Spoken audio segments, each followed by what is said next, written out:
सर्वशक्तिमान पिता ईश्वर, तो दयालु है, करुणामय है, हमसे प्रेम करने वाला ईश्वर है, तो हमेशा हमारा भला चाहता है। प्रभु, इस जीवन में तेरे वचनों पर चलने के लिए, हमें उदाहरण देने के लिए तू समय समय पर धर्मी जनों को हमारे बीच में भेजता है।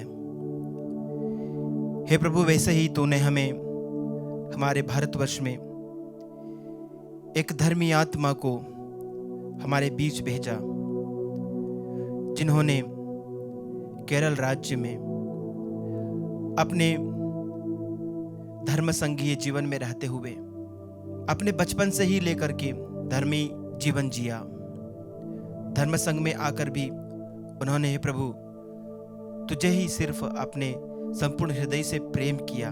हे प्यारे प्रभु, जब हम आज तेरे वचनों को सुनने जा रहे हैं, हमारे मन को, बुद्धि को आलोकित कर, तेरे पवित्र आत्मा से हमें ज्योति प्रदान कर।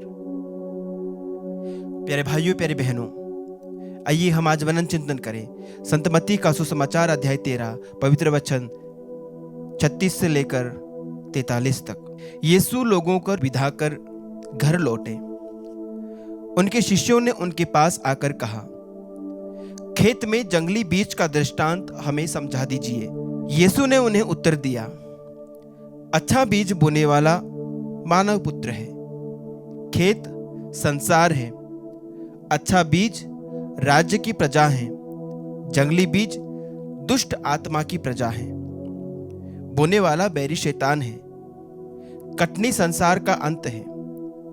लुनने वाले स्वर्गदूत हैं। जिस तरह लोग जंगली बीज बटोर कर आग में जला देते हैं, वैसे ही संसार के अंत में होगा।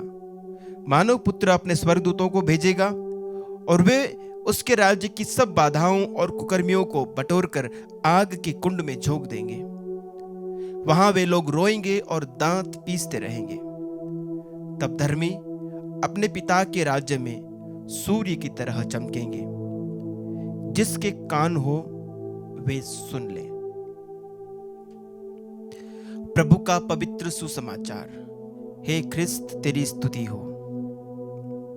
प्यारे भाइयों, प्यारे बहनों, मैंने कुछ दिनों पहले आपसे कहा था संत मत्ती का अध्याय 13 दृष्टांतों से भरा है, और उसी तारतम्य में हम देखते हैं प्रभु एक दृष्टांत सुनाते हैं, जंगली बीज का दृष्टांत, जिसमें बोने वाला किसान अपने खेतों में अच्छा बीज बोता है, और बीज बोने के बाद वहां पर हम देखते हैं 13 का वचन 25, परंतु जब लोग सो रहे थे तो उसका बैरी आया और गेहूं में जंगली बीज बोकर चला गया। अच्छे बीज बोए गए थे, और जब लोग सो रहे थे तब बैरी शैतान क्या करके गया? जंगली बीज बो करके चला गया गेहूं के बीच में। प्यारे साथियों, प्रभु आज उस सुसमाचार की व्याख्या करते हुए शिष्यों को बतलाते हैं कि बोने वाला जो है वो कौन है। वो कहते हैं अच्छा बीज बोने वाला मानव पुत्र है, यानी प्रभु यीशु खुद बोने वाला है। खेत संसार है, ये पूरा संसार खेत है। मैं एक खेत हूं, आप एक खेत है, आपका पड़ोसी एक खेत है, आपका दोस्त खेत है। हम सब, हमारा दिल, हमारा मन ईश्वर के वचन बोए जाने के लिए एक खेत है। अच्छा बीज राज्य की प्रजा है, जंगली बीज दुष्ट आत्मा की प्रजा है। तो प्रभु यीशु बोने वाले हैं। अच्छे बीज जो हैं वो क्या है? राज्य की प्रजा है। जंगली बीज दुष्ट की प्रजा है। दुष्ट या जंगली बीज कौन बोता है? बैरी शैतान। और कटनी जो है वो संसार का अंत, स्वर्गदूत आएंगे और फिर कटनी करेंगे, काटेंगे, और वहां से दुष्टों को धर्मियों से अलग कर देंगे। तो ये है इस दृष्टांत की व्याख्या। तो प्यारे भाइयों, प्यारे बहनों, सबसे पहले हम आते हैं कि जंगली बीज कब बोया गया? रात के अंधेरे में, जब लोग सो रहे थे। ईश्वर के राज्य में फलवंत बने रहने में सोना एक बड़ी बाधा है। प्यारे भाइयों, प्यारी बहनों, हम पढ़ते हैं संत मत्ती के सुसमाचार के अध्याय 26 के वचन 41 में प्रभु कहते हैं जागते रहो और प्रार्थना करते रहो जिससे तुम परीक्षा में न पड़ो। आत्मा तो तत्पर है परंतु शरीर दुर्बल है। प्रार्थना करो, जागते रहो और प्रार्थना करते रहो। प्रभु का वचन हमसे कहता है प्यारे भाइयों प्यारे बहनों कि नींद से जागने की घड़ी आ गई है। जिस समय हमने विश्वास किया था उस समय की अपेक्षा अब हमारी मुक्ति अधिक निकट है। रात प्रायः बीत चुकी है, दिन निकलने को है, इसलिए हम अंधकार के कर्मों को त्याग कर ज्योति के वस्त्र धारण कर लें। मेरे भाइयों प्यारे बहनों, ये अंधकार के वस्त्र क्या हैं? संत पौलुस हमें बतलाते हैं रोमियो के नाम पत्र अध्याय 13 के वचन 13 में, रंगरेलियां, नशेबाजी, व्यभिचार, भोगविलास, झगड़े, ईर्ष्या, इनसे वो हमें दूर रहने को कहते हैं। यानी ये अंधकार के वस्त्र है। आप लोग प्रभु यीशु मसीह को धारण करें और शरीर की वासनाएं तृप्त करने का विचार छोड़ दें। प्रभु यीशु को धारण करें, पुट ऑन क्राइस्ट। प्रभु यीशु को वस्त्र की तरह धारण करें। जैसे हम कपड़े पहनते हैं, प्रभु यीशु को पहन लें। Let us wear, let us put on Christ. जब हम प्रभु यीशु को पहनेंगे तो हम प्रभु यीशु के जैसे दिखेंगे। प्यारे भाइयों प्यारे बहनों, हम देखते हैं कई प्रकार के अभिनय में, मंचों पे जब अभिनय किया जाता है, फिल्मों में जब अभिनय किया जाता है, तो अभिनेता, एक एक्टर जिस व्यक्ति का किरदार करता है उसके कपड़े पहनता है। यदि कोई राजा का किरदार निभाता है तो वो राजा के कपड़े पहनेगा। वो किसी राजनेता का किरदार कर रहा है तो वो नेता की तरह कपड़े पहनेगा। और जब वो व्यक्ति नेता की तरह, राजा की तरह या किसी गरीब की तरह कपड़े पहनता है तो वो वैसा ही दिखता है। हम उसे एक राजा के रूप में देखते हैं, हम उसे गरीब के रूप में देखते हैं, हम उसे एक नेता के रूप में देखते हैं। तो वैसे ही प्यारे भाइयों प्यारे बहनों, जब आप और मैं प्रभु यीशु को धारण करेंगे तो लोग मेरे अंदर एक यीशु को देखेंगे, वो मेरे अंदर यीशु के गुणों को देखेंगे।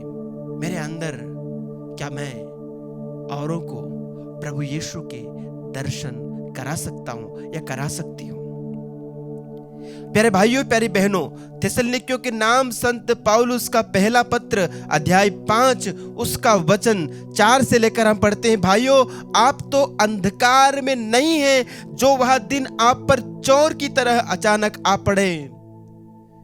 जैसे प्रभु यीशु के दृष्टांत में चोर की तरह वो बैरी शैतान आया और बीज डाल के चला गया, पता ही नहीं चलने दिया। प्रभु कहते हैं आपकी हालत ऐसी नहीं होनी चाहिए, आपकी स्थिति ऐसी नहीं होनी चाहिए सोने वाले लोगों की तरह कि कब बैरी शैतान जंगली बीज बो करके चला जाए, कब शैतान आपके जीवन में बुराइयां बो कर चले जाए और आपको पता भी ना चले, आपको भनक भी ना लगे। वचन आगे कहता है आप सब ज्योति की संतान हैं, दिन की संतान हैं। हम रात या अंधकार के नहीं हैं, इसलिए हम दूसरों की तरह नहीं सोएं बल्कि जागते हुए सतर्क रहें। हम अंधकार के नहीं हैं इसलिए हम सोते ना रहें, हम सतर्क रहें। जो सोते हैं वे रात को सोते हैं, जो मदिरा पीते हैं वे रात को मदिरा पीते हैं। यानी जो बुराई करते हैं वो रात का काम है, वो अंधकार का काम है। हम जो दिन के हैं विश्वास एवं प्रेम का कवच और मुक्ति की आशा का टोप पहनकर सतर्क बने रहें, सजग बने रहें। प्यारे भाइयों प्यारे बहनों, क्या आप सजग हैं? क्या आप जागे हुए हैं?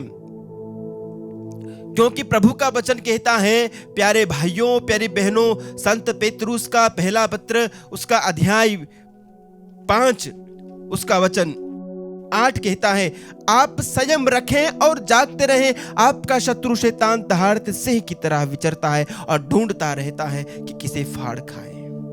आप विश्वास में दृढ़ रहकर उसका सामना करें। प्यारे भाइयों प्यारे बहनों, वो बस मौका देख रहा है, वो बस मौका देख रहा है आपके सोने का और वो जंगली बीज बोने का। प्यारे भाइयों प्यारे बहनों, आइए